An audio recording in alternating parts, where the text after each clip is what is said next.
I don't have a family, I don't have kids to cart around, I don't have enormous quantities of stuff to take from A to B. But if I did, I would hate the fact that I'd have to drive around in a very boring, very dour looking, sensible hatchback. However, Honda, previously with its Civic, was a little bit in your face, a little bit leery, a little bit too Halfords for me, but this is the concept prototype doodad for the brand spanking new 10th generation one.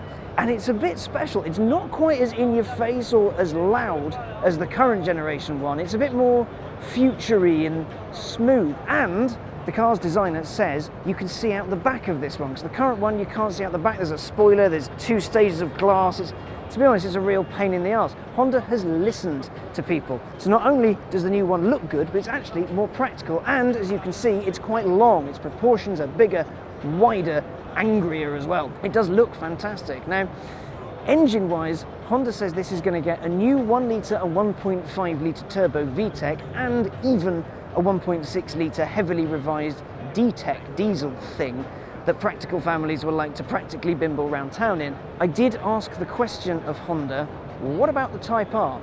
Yes, it is coming. However, the engine hasn't been confirmed, haven't confirmed power, but if you ask the right questions, for example, is there going to be more power? The answer I got was, well, it really is a power game, isn't it? So yes, much more power, much more leery, much more exciting. America is often left out of the Type R rotation for various reasons, but this is going to be a global car. It's going to be manufactured in Britain for export completely globally, which means America. The next generation Civic hatch, it's quite likely you're going to get a brand spanking new Type R. There are a few things on this that we're going to lose. So basically anything green, that's not going to come on. Anything that looks vaguely concept-y, we're not going to get that. But Honda sources have said that it's pretty close to the production model. That's good news, because personally I think the current Civic design, it aged rather too quickly. It was a little bit too much.